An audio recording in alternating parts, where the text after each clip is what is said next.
Hi. So, a friend of mine has asked me to create this video on how I'm doing my crazy patchwork blocks for a quilt. So, to begin with, you start with an irregular shape.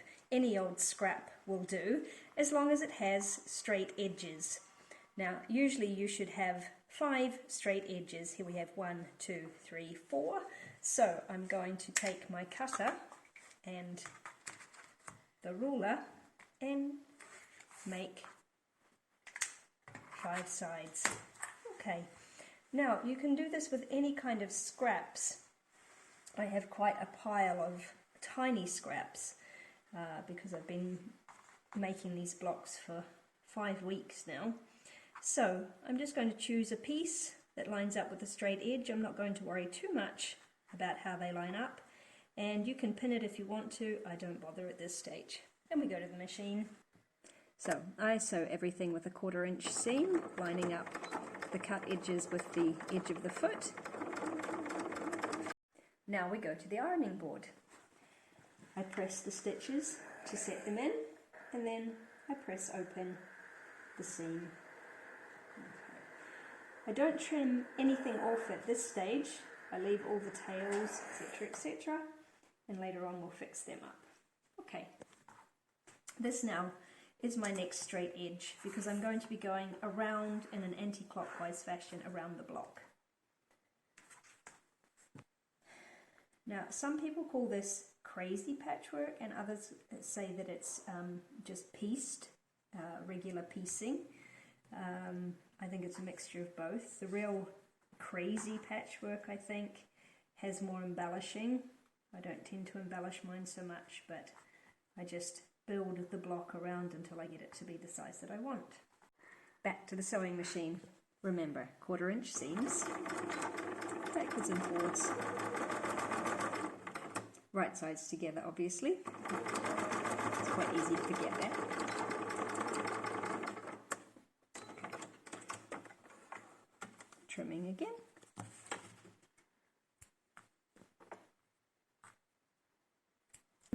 Back to the ironing board. Important to press each seam as you go to get the nice crisp angles that develop with this kind of piecing.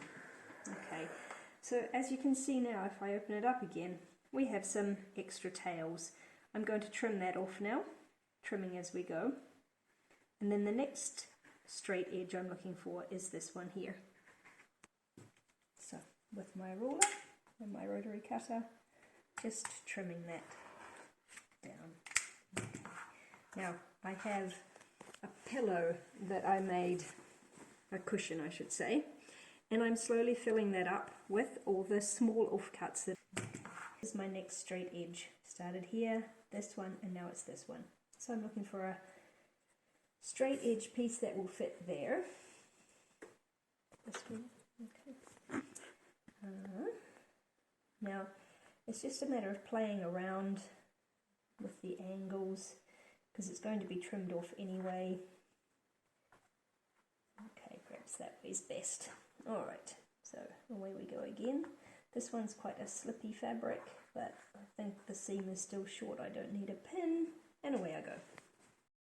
Always with a 1/4 inch seam.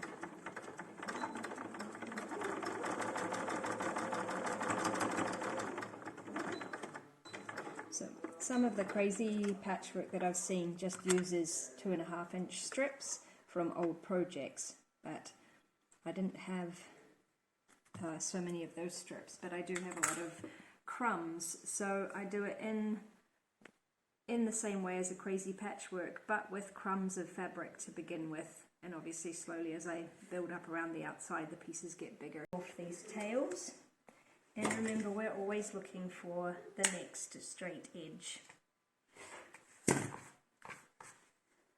Okay, so now I can see that this is my next straight edge. Obviously this bit hasn't lined up very well, but I'm not going to worry about it too much because it's crazy. It doesn't have to be straight, so I could probably run a straight edge along there. So I'll find a piece of fabric that fits. This one looks like it might work okay in some fashion.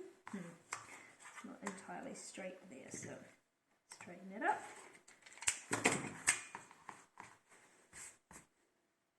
And now it's straight, and I could do that, or I could do that, and I think I may offset it a little bit just to keep those interesting angles happening.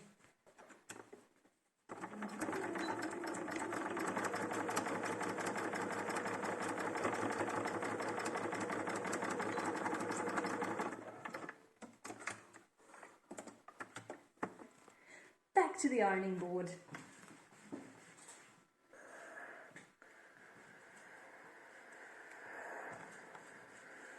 Pressing those seams nice and open, keeping the back reasonably clean and tidy. Pressing open. So we're beginning to see now some of these interesting shapes happening. Okay, back to the cutting board. Okay, so I don't worry too much about colours, especially with crumbs, because I think the busyness of it all just holds it all together. However, some people do say that sticking to a colour scheme makes it better. What I've found is when I do stick to a particular colour scheme, it comes out rather bland, so I prefer just to grab randomly the next piece of fabric and see what happens. Okay, so here's my straight edge. You can see this is my centre block, and I'm on the last edge there, holding that angle and running it straight across. I have a selvage edge on this piece of fabric, so I'm just going to line it up so that I'll be sewing from the beginning of that selvage edge right to the end. And here we go. Quarter of an inch seam always.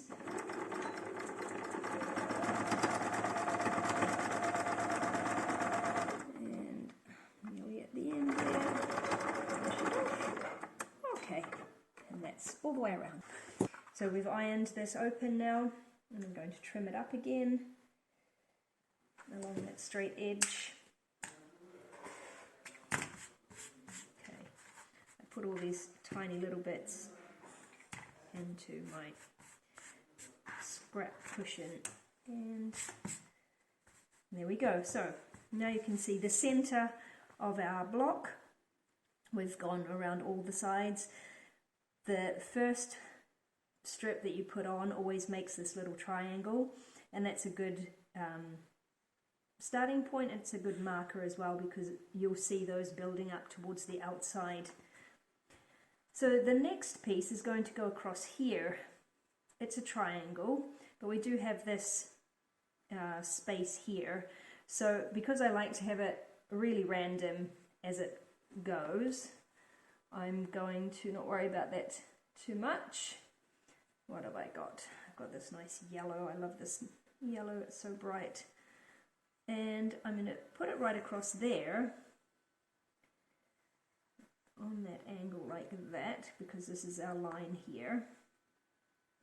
But I'm going to offset it slightly so we keep our angles interesting. Okay, so that's our straight edge now.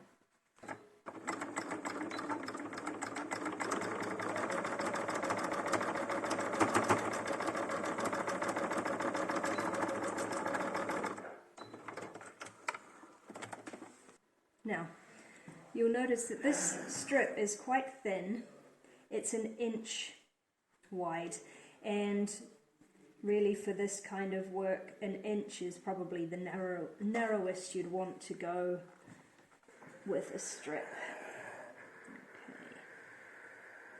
Okay, and obviously later on this should again become a triangle like this one. We'll see what happens. Sometimes it happens, sometimes it doesn't. And trimming up again. Now, this little piece is very small. I'm going to put it in my crumb pile. We're doing a crumb block later on. Okay, so that was that one. Now we're going on along this. Now you can see I can either choose to go like this and offset it along here, or I can go out to the purple and perhaps do something like that to make a more interesting angle.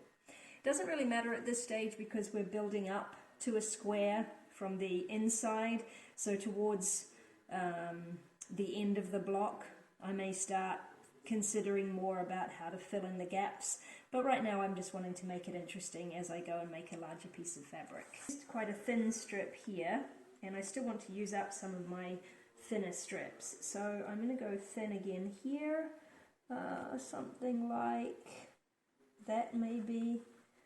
Yeah, that's going to turn this piece into an interesting shape. So I don't always think about it that much. I usually just sew it on and see what happens. It's a bit of a surprise every time, actually. Here we go again.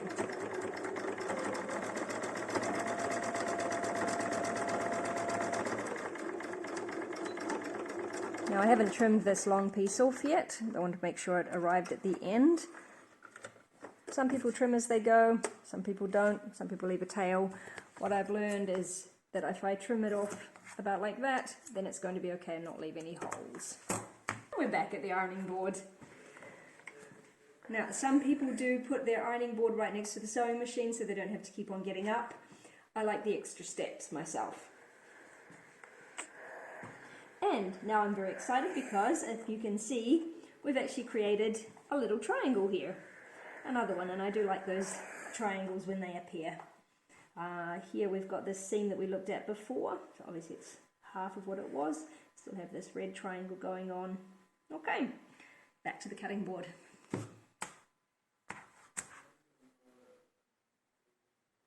Again, trimming this off. Helps if we open it. Okay, got a little tail there. Okay, and my scraps go in my scrap cushion, and there we have it, ready to go. So 1, 2, now we're looking at this line here, so obviously this is going to be our straight line along here. Okay, so let's see what we've got. This one. Okay, so I keep a little box full of the offcuts from other blocks that I've cut these off to square off a block. And they can be interesting if you end up with this part here, but I'm not going to on this one. I'm just going to use this bit. Okay, so obviously that would come out, but I'm going to trim that off later. Okay. Okay, sewing. Always lining up my presser foot, the straight edge, and running that down to the end. And away we go. Oh, it's a very good idea to trim off the threads as you go. Throw them away neat and tidy. I always have a bag hanging on my chair. Okay, just it saves you a job at the end. And ironing again, pressing it down, setting the seam, and then pressing it open. Always press towards the seam, so it gives you that nice neat back, the patchwork back that you're probably used to seeing with pieced work. So because we're always going in the same direction and we're always pressing open the seams in the same direction, it just keeps that back lying flat. And although I haven't tried quilting a crazy block yet, I think that's going to help when I do start hand quilting. Now we have quite an interesting situation that our next line is here, but we don't have a particularly wide seam here. So what I would be inclined to do is perhaps line it up this way instead of that way, because that's going to leave this piece very, very narrow. I'm going to lose it a little bit. So I might take it out to about there. Okay, so I need quite a long strip here. What could I use? All right. Right, this one I'm going to pin because I have a couple of seams that I want to make sure that I line up correctly there. A couple of intersection points, let's say. Go out a little bit because that purple bit is a funny shape. I've sewn the two straight edges, it's left with a curve, so I'm going to take this strip out beyond that curve just in case I need that width to work with later on.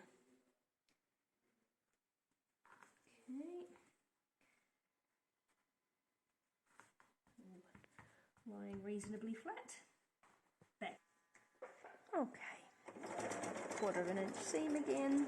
Now this seam, this strip is one of my 2.5 inch strips, which I cut much earlier when I was doing all the blocks, and now it's just in the not scrap pile, but in my box of cut strips.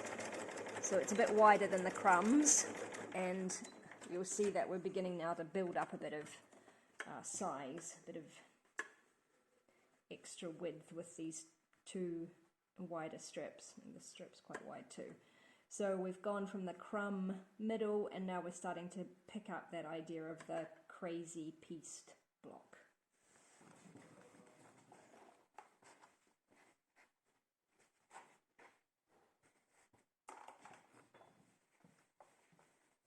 Okay, so we can still see a little bit of that burgundy, which is nice.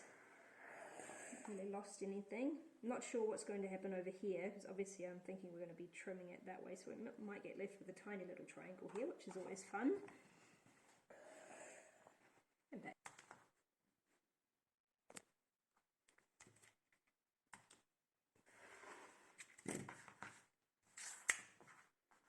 And there we have it. Okay, so next we're going to be lining up this line. Okay, because if you remember, this line was actually this one, but we offset it to pick up that burgundy coloured fabric. Here we can be a little bit more parallel, and I want to get rid of that curve, obviously, so I'm going to be cutting it across there. I could make it a little bit more interesting again, offset that a little bit, so that's the length of fabric that I need. Okay, shall we try a plain red? So let's see.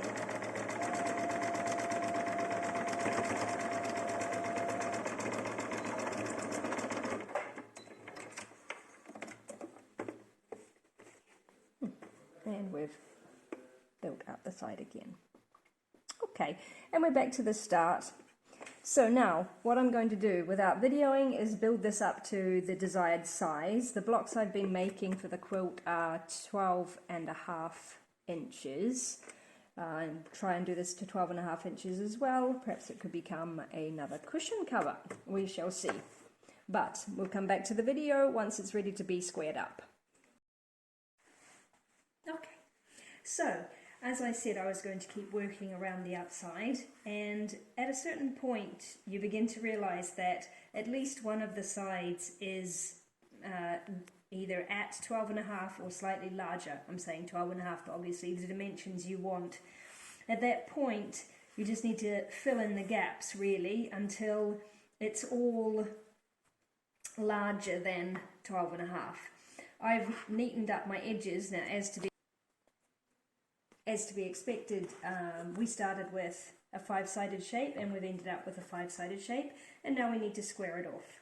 So I'm looking at my shortest side. One of these is going to be the shortest. Here it's not quite 12.5, so I'm not really interested in that side as a base because I don't want to have to add another strip here. But if I do that, it is 12.5, so that's going to be a straight edge. As I showed you earlier, I have a lot of offcuts and they come from this stage. So at this point I'm going to be cutting bits off almost willy-nilly, but it doesn't bother me because I know I'll be able to use them later on either in another crazy quilt or in a crumb block. Sorry, I didn't mean quilt, I meant block. Okay, so I'm going to look here, and this edge is just over, it's at 13 inches. I really like this fabric more than this plain blue, let's say, so I'm going to want to save more of that.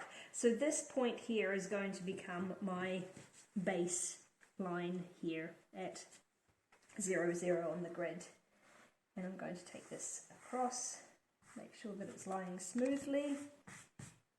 Okay, I must say I am a bit haphazard with the squaring off, because I know that whatever I'm going to use it for, it'll all come out in the seam allowance when I sew it to another piece, whether that's with sashing, or just if this becomes a pillow then, or a cushion, then the other part of the cushion.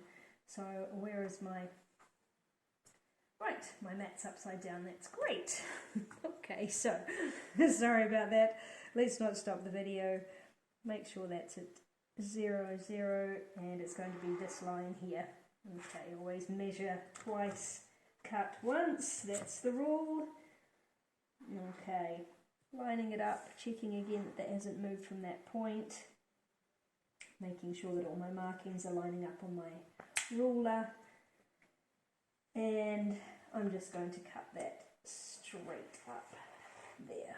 Obviously my mat's not quite big enough, but that doesn't really matter. Okay, so I can just slide that down a little bit and finish that off. Like I said, it doesn't matter at this point because this is my off cut. And there, that gives me a nice piece to use later on in a crumb block. Okay, so now we have this side is 12 and a half, and we're going to flip around because now we have our supposed right angle. Okay, and same process, measuring 12 and a half, which is this bit here.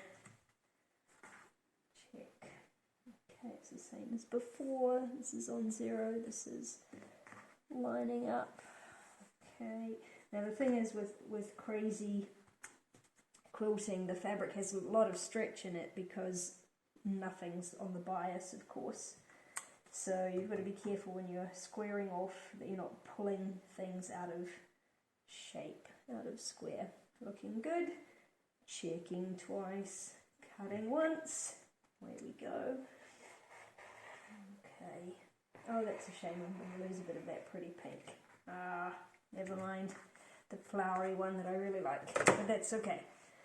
Doesn't matter, because that block will be used later on. Just finish cutting through that. Actually, no, I won't. Turn that around and leave a tail. Okay, last side again. Measuring everything up. Where are we? Okay, no, I do need to cut that a little bit more. I'll just cut it off. Making sure that's lining up. There we are. And again, that's going to go in my pile over here where I've got to do some crumb quilts or more crazy quilting. We'll see what they become. And on that line, actually, may as well turn this around while I'm at it. Okay.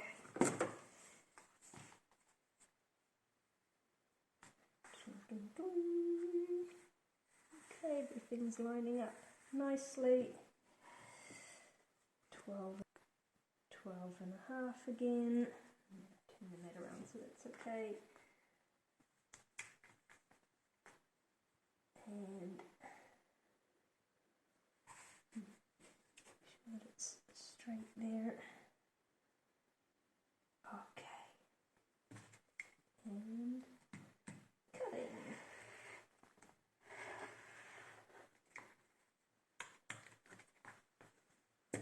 Of course, that little bit there. Boom. There's another nice bit for our crumb block later on, and there you have it, the finished 12 and a half inch crazy crumb, let's say. I'm saying it's a crazy crumb because we started with those small pieces in the middle. We have built it up as you would build up a crazy block, and you can see the craziness comes in where I've offset the angles, although it does become slightly more regular as it gets bigger around the outside. But that's it. I hope you find this helpful.